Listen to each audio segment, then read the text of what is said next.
Welcome back to the greatest business channel on the internet. It's been a big week. I actually got the keys to my new unit. In the last video, I was telling you guys that we're making a big move, going from a 4,500 square foot unit in the UK.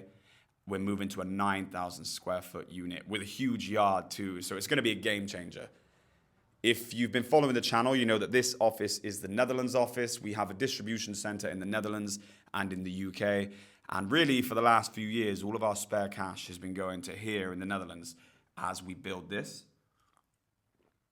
But right as this business has actually become something and it's breaking even and there doesn't need the kind of money it needed over the last 3 years, we decided now would be the time to take the next step in the UK because everything is constantly pushing forward. The thing is with a business, if it's like a fish tank, your fish is never going to get bigger proportionately than it can for that tank. So even though you can be like, oh, that's a lot to bite off, that's going to cost a lot of money. Yeah, maybe, but it's false economy staying. Business needs to grow, and you need that, even if it's just like psychosomatic, you need more space, and then suddenly you find like, whoa, business is growing. Because everyone operates differently. Everyone from you to your team, we've got 50 people. And now, when they turn up to work at the new premises, which we got a lot of building work that needs being done, but when we get in there, which will be end of August, I believe, 31st of August, maybe we're going to get in there a little bit before, but that's basically when we need to move out of our current unit. You'll watch, and everyone will walk differently. They will feel like they're part of a bigger organization, and just them feeling that they're part of a bigger organization will make them act different. And when they act different, it's going to attract what a bigger organization would attract. You're going to see us now go from £20 million to 100 million with just the infrastructure in terms of space we have. We're going to need more infrastructure with staff, systems, whatever, but that's a problem to think about down the line. Right now, my head is just on move, make sure we're making money here in Europe. But yeah, life is good. It's good. It's a lot to think about, but it's been a good week. And I tell you what, actually, I thought I would give you guys some of the actual trials and tribulations of business, because a lot of people put on a persona that it's always easy. You just got to stay confident all the time. You got to stay positive all the time. And I believe that you have to be confident and you have to be positive, but that doesn't mean that it's coming to you naturally. I don't speak negative. I never say bad. I never say anything. I always say it's going to be good. It's going to be good. Even if we're having a really, I'm going to say it for the video, bad day up until 4 p.m. and we've barely got any sales, I believe the last hour will be big. The last hour will be big. The last day of the month will be big, even if it's been quiet all the way up until this point. I think the minute that you get defeated, you're not winning from that place. I think that everything that's set out in this universe, God allows to come to you if you expect it to come to you. If you sit there with a victim mindset, it doesn't come. But the point of why I'm saying this is because even this week, and even me who puts on this front of constant positivity, constant confidence, which is what I even do when no one's watching, because I think that if you don't do that, you're going to start to slide downward. Even for me, it can be a battle. This week, I've got bills coming out of my ass. I've got hundreds of thousands I need to pay for this unit move. I had bills all creep up on me Monday. I've had some big orders come through where we didn't really make much money and we just got to loan it to customers. And I felt like it's been a battle to constantly switch my mind into positive. So I want to say that some of you guys, you're thinking, oh, I can't do that when it comes to business, or I'm going to have a bad day when it comes to sales, whatever it is. That's natural. You can't lean into being an unconfident or an unpositive person. It's literally a battle of discipline. The devil's in your head and you have to win the fight of positivity. And I think that a lot of people don't really realize that. There's many weeks, probably half of the time, where if I followed my natural state, my intuition, I would go to negative. I would go to, this is depressing, or I've got anxiety about the future. But I genuinely believe that all of that is like a game and the devil's in your head and you have to constantly switch it. No. So one of the tricks I use, and I appreciate that I'm a bit older than some of my viewers here, so I have more of a track record to be able to do it, is every time when I'm starting to struggle with trying to flip everything to positivity, flip everything to it's going to be big, it's going to be a good day, I go back into the things that I've done that I'm most proud of, the times when your back was really against the wall and you thought that it was all going to collapse And I remind myself, like, yeah, I got through that. Yeah, and I remember the times when odds were stacked against me and I pulled through. And I tried to get confidence off of memories. I do not focus on any of the things that ever went wrong that weren't fixed. I focus on only the times I had the wins. And I will pace around with headphones in and I visualize what it felt like to win and how it's going to feel when I win this. And it works. And you know what? Sometimes you got to do it multiple times a day. But the trick is never let yourself ponder or fester in the negative. Even if I've just been told I was going to die tomorrow, I would focus on trying to be positive. Because if I focus on trying to be positive, it gives me a chance to beat it.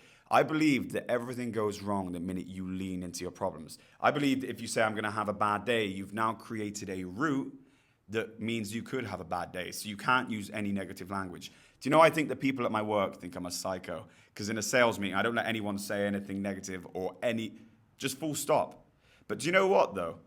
Even you go back to old Donald Trump videos, he says about he was always positive mindset. You look at Elon Musk, he says he doesn't allow any negativity in his meetings. Now, that's not the reason I do it. I actually saw that and I was like, that's cool. That's interesting that these people who are hyper successful have the same feeling as me.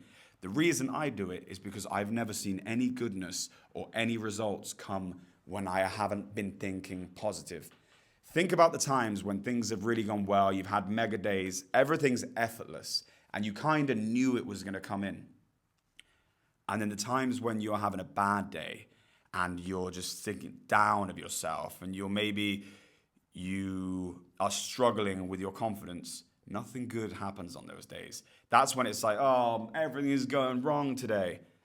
And I used to think, this is like if I go back 10 years ago, I used to think that when people say everything's going wrong today, they're just focusing on the bad. And you could have looked at everything and everything could be going right today, which I think is half of it.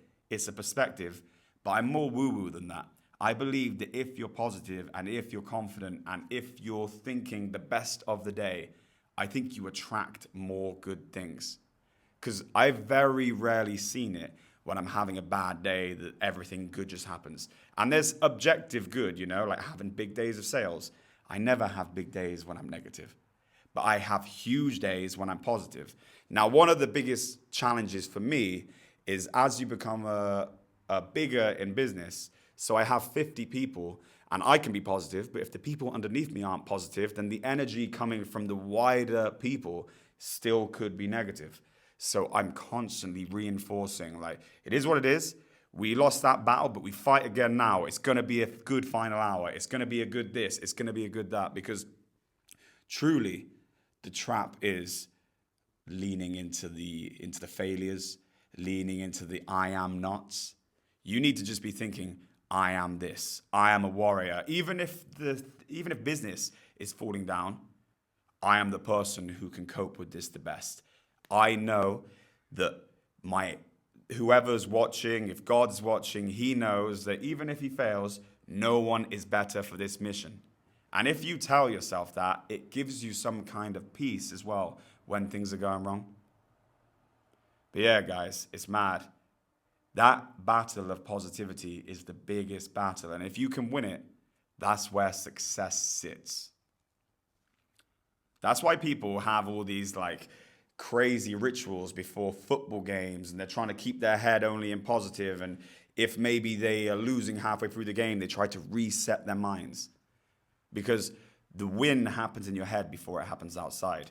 I've actually been listening to a lot of Carl Jung, like I told you guys in the last episode, and something called Synchronicity. Now, you might have to correct me down below if I'm getting this wrong, but you are feeling and imagining everything associated with your dream. You're feeling how it tastes to get it. You're feeling the person you have to become to get that stuff. And imagine this. Imagine you are a star and the world is a square. You're trying to go into the world, say, look, I'm this. And it's trying to reshape you and make you a square. And now something's going to give. And at some point, either the world is going to shape around you and you're going to be the star that you thought you were, or you're going to submit and you're going to become a square and you fit in the box. And then you're just part of the world. So you're falling in either to the world's frame or the world is falling into your frame. and you want the world to fall into your frame. Now, it's very difficult because that doesn't just happen overnight. You're constantly visualizing what you're going to become. And actually, one of the more important reasons for doing this is it can continue to motivate you, because to get success, it could take years of nothing. And because it could take years of nothing, the only way that you'll be able to carry on is two things. One is you have the confidence knowing it's going to come, knowing that you're a star, and that if you persevere, the world will shape around you. And the second part is you actually have to really want your dreams. So take, for example, now, I might be too old, I'm 36, but if I want to become a football player, a professional football player, I wouldn't be able to become one because I don't like football enough. So I would try to train and I would just end up quitting because the pot of gold is too far away and I wouldn't want to walk the distance. The reason business has been very easy for me is even if I have 2 years of making no money, 2 years of losing money, 2 years of like complete pressure, stress, I don't care because the thing I love the most is business. Now, everyone wants success. Everyone wants to be rich. But because, let's say, you don't love business, you will find it very hard to be motivated to stay in business. So what you should be doing is looking at what you love and then trying to monetize that. Because if you don't love what you do, then the question is, how are you going to continue to be motivated through years of doing something you hate? That doesn't even make sense. So yeah, doing something you love and constant reassurance to yourself. Touching back on what I said, my biggest trick to maintaining my confidence, and like I said, I'm very blessed because I've had these wins. I've made a lot of money, then lost money, made a lot of money, lost money. So I can look back and I know what I am. And I know that I have the competence to be able to do it all again. So I can remind myself. When you don't have the blessing of that as a young'un, I get it. That's very, very tough. But you just need to keep looking in the mirror and you need to keep telling yourself, I am the best person for this job. I remember I used to get a little bit worried about public speaking, but then I would look in the mirror, and this sounds corny, but I would look in the mirror and I'd go, who can do it better than me? And I know that you could be like, well, there's a million people. You don't think like that. You just got to think so cocky, so full of confidence, as you should be. Not arrogance, confidence. Who could do it better than me? And you got to say that every single day. And you got to love yourself. A lot of you guys, you look at yourselves in negative ways. You can't do that. Even if there's some things about you that you'd want to change, you need to look at it and think, well, the reason I am the great person I am today is because I had these things that I wanted to change and I had to overcome that. And because I had to overcome that, that made me the killer. So if I want to change little things, then I wouldn't be me. And if you love you, then life's easy. Yeah, guys, I thought I would say this today because hopefully some of you guys who struggle with the confidence, struggle with the positivity, you need to understand that no one is bulletproof. We're all in a constant battle. But if you can master your mind and you can constantly turn it back around to positivity, even if it only lasts 15 minutes, then you will win. But it's tough. It's a tough fight, guys. Anyway, I hope you all enjoyed the video. I thought I would close out on the Friday. It's Friday the 2nd. We had a slow day yesterday at work, but that's expected because first of the month is always a little tough. Today is going to be a big close, and then I have a 3-day weekend here in Holland. It's going to be lovely. Weather right now is 27 degrees, so I'm going to be sat on the terrace later on tonight having some food. Life is good. Make sure you subscribe to the channel, thumbs up the video, and when I get back to the UK, which will probably be in a week or two, probably 2 weeks or so, I will take you through the unit. You can actually go back on one of my earlier videos where I did a miniature tour. It's pretty badass. And I'm going to have an office that overlooks the unit. We'll be vlogging from there. Overlooks the whole warehouse. It's going to be sick. But yeah, guys, have a great day. God bless you all. And I hope you got some value out of this. Over and out.